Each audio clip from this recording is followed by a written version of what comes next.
Miremos entonces el mapa del lenguaje nuclear.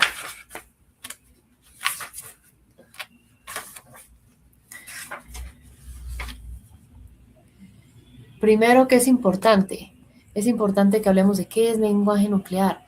Son fragmentos de los traumas pasados, que se expresan a través de ciertas palabras, ciertas frases, con carga emocional, ¿sí? Incluso de modo no verbal. Digamos que hay dos tipos de memoria. La declarativa, que es consciente, y la no declarativa, que es inconsciente, ¿sí? Entonces, ¿qué pasa? La declarativa es la que también se llama explícita o narrativa. Ahí evocas sucesos o datos concretos. La no declarativa también se llama memoria implícita, sensoriomotriz o procedimental y es inconsciente. ¿Qué pasa? Las experiencias traumáticas se conservan en la memoria no declarativa. ¿Qué es entonces la queja nuclear? Son esas frases que tienen más resonancia emocional, palabras, síntomas o conductas que son poco personales, ¿sí? Poco corrientes o porque son muy personales o muy de ciertas personas de la familia. Puede que sean verdaderas para alguien, pero no necesariamente para la persona que las está mostrando. Entonces, el caso de Sandy.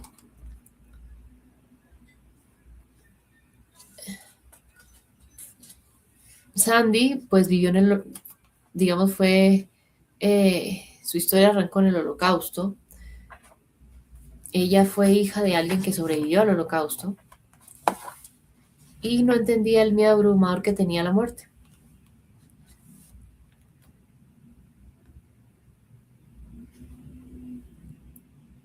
Y también tenía miedo a los espacios cerrados.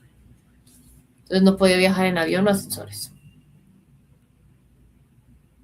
Tenía 19 años cuando le comenzó la claustrofobia y sensaciones de no poder respirar.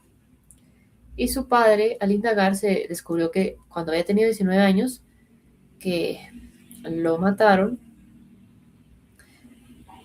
a él, a su mamá y a la hermana menor en las cámaras de gas de Auschwitz, en el Holocausto.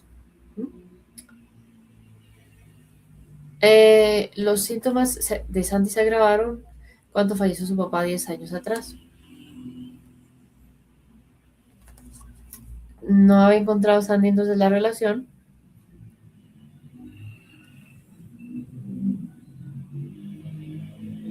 Y mire lo que decía Sandy. Saber que me voy a morir, no voy a poder hacer nada para evitarlo, está completamente fuera de mi control.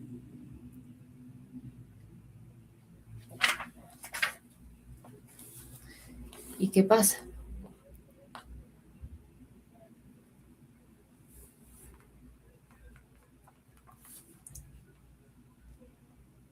Ya entendía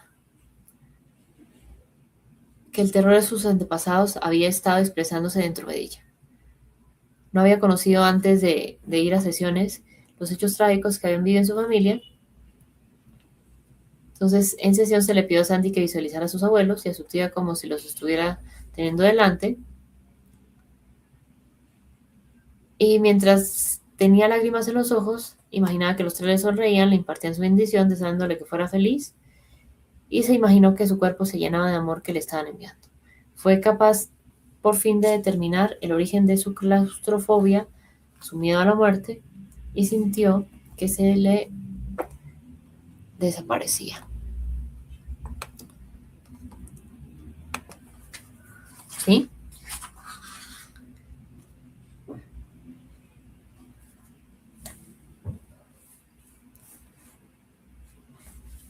¿Qué es importante entonces? Hay algunos temas que dice el autor que se repiten en familias. Lenguaje que se repite, edades que se repiten en la que vienen las cosas, hechos que se repiten, emociones, conductas o síntomas que se repiten. Entonces es importante ahí tener eso presente. Miremos entonces ahora los descriptores nucleares. ¿Sí? Son adjetivos, frases espontáneas que son vías de acceso a sentimientos inconscientes, ¿m? Imágenes que nos impiden avanzar, ¿sí? Sin que nos demos cuenta. Y al reconocerlas, esto ayuda ¿para qué? Para cambiar esos juicios, esas emociones, esas actitudes que se tienen hacia mamá, hacia papá. Y ahí forja nuevas relaciones personales de mejor forma. ¿Mm? ¿Qué pasa?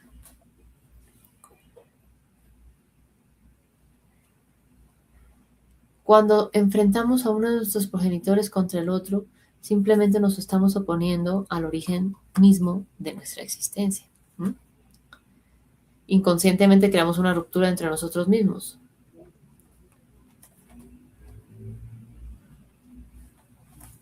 ¿Y qué dice acá el autor? El problema no es lo que nos hayan hecho nuestros padres. El problema es que seguimos aferrados a ello de forma, digamos, aun cuando tal vez si nos hicieron daño, tal vez no fue de forma intencional. ¿Qué es importante? Para que puedas estar en paz con papá, con mamá, necesitas estar en paz con lo que recibiste y con lo que no.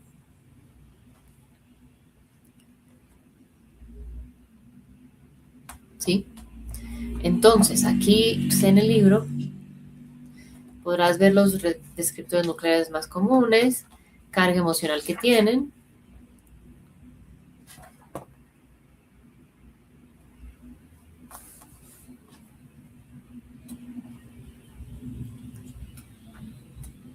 y cómo puedes identificar y escribir tus descriptores nucleares. ¿Sí?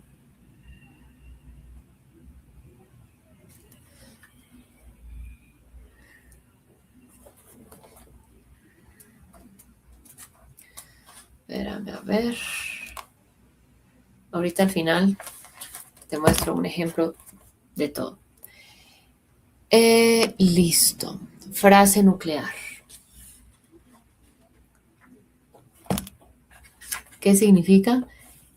Es el peor miedo que sentimos que podría sucedernos. ¿Mm? Asociado a un evento traumático. Produce una reacción física cuando se expresa en voz alta. ¿Mm?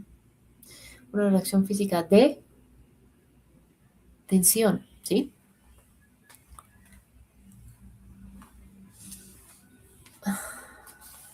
Entonces, vamos a ir atrás. Para ver el lenguaje, la queja nuclear,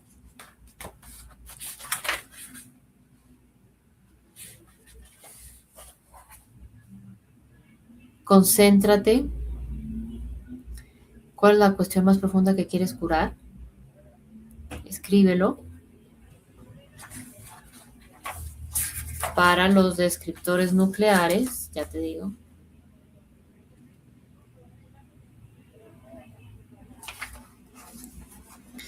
espérame.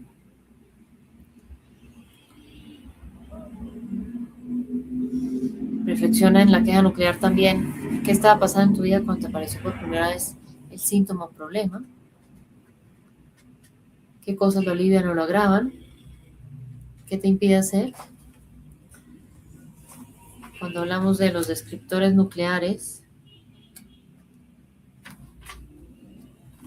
vas a escribir cómo era papá, cómo era mamá.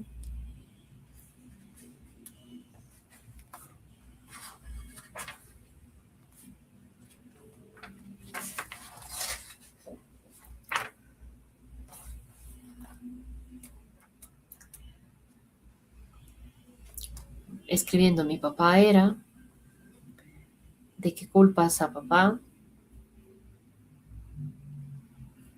culpa a mi padre de, y haces eso también con tus parejas, amistades, con tu mamá, en fin. Frase nuclear entonces.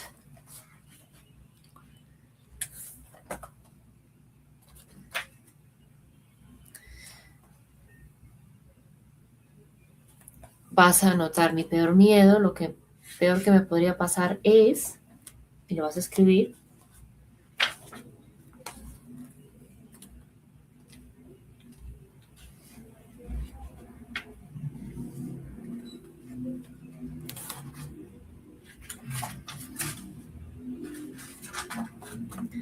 ¿Cuál es?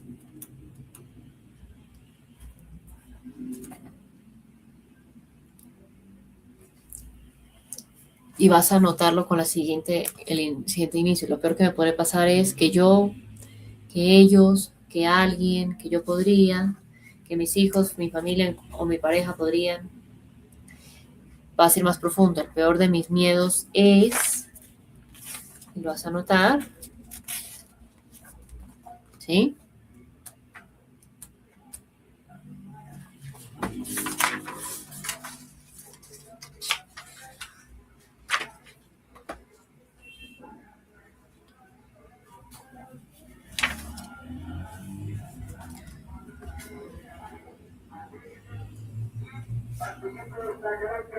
Un segundo.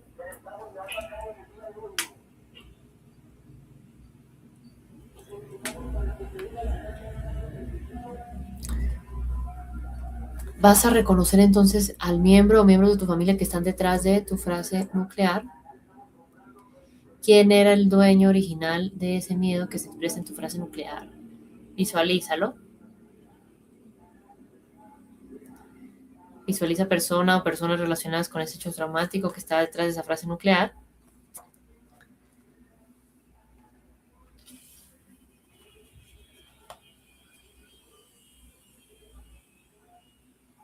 Visualiza que esa persona o personas están en paz.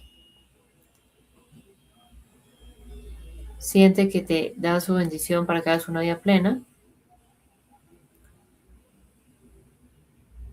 Mientras tomas aire, sientes el efecto físico que ejercen sus buenos deseos en tu cuerpo. Y mientras expulsas el aire, sientes que las emociones de esa frase salen de tu cuerpo. Hazlo durante varios minutos. Esto entonces hace parte de los ejercicios que hay en este libro de Este dolor no es mío, que puedes ir a revisar para profundizar. ¿Listo? Finalmente, entonces, el trauma nuclear se puede descifrar a través de un genograma, que es un diagrama del árbol genealógico de tu familia, o de una pregunta puente. El diagrama, digamos, el genograma es algo individual, entonces vamos a hacerlo hoy con la pregunta puente. Básicamente, vas a escribir tu mayor miedo y escribirlo en todas las preguntas que puedan expresar ese miedo.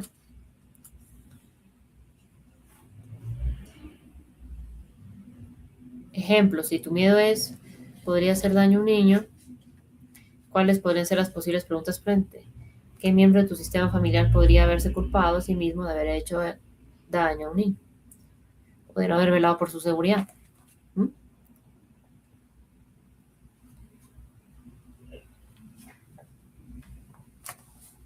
¿Para ir a qué? A descifrar el origen.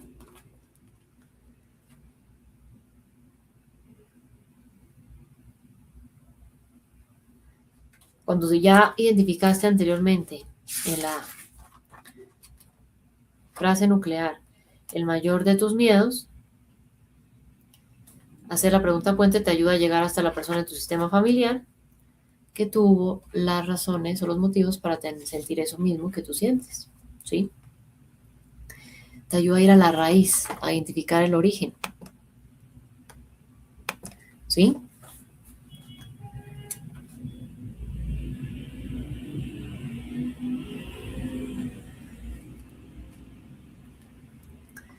Tu miedo lo vuelves una pregunta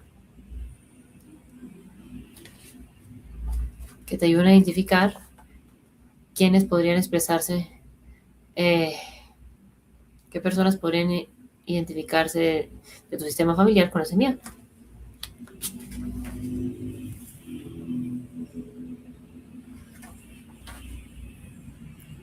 Y dirás, Gina, ¿por qué el genograma no lo vamos a hacer hoy? Porque es demasiado extenso y me parece mejor que hagas eso en consulta con alguien formado en en temas, digamos, familiar, en consulta individual, porque digamos que a los hombres lo único que te diré es que se les representa con un cuadrado, mujeres con un círculo, y ahí se va descifrando de tus bisabuelos, abuelos, padres, eh, cómo era la relación, si tuvieron algún evento traumático y demás. Entonces es demasiado extenso.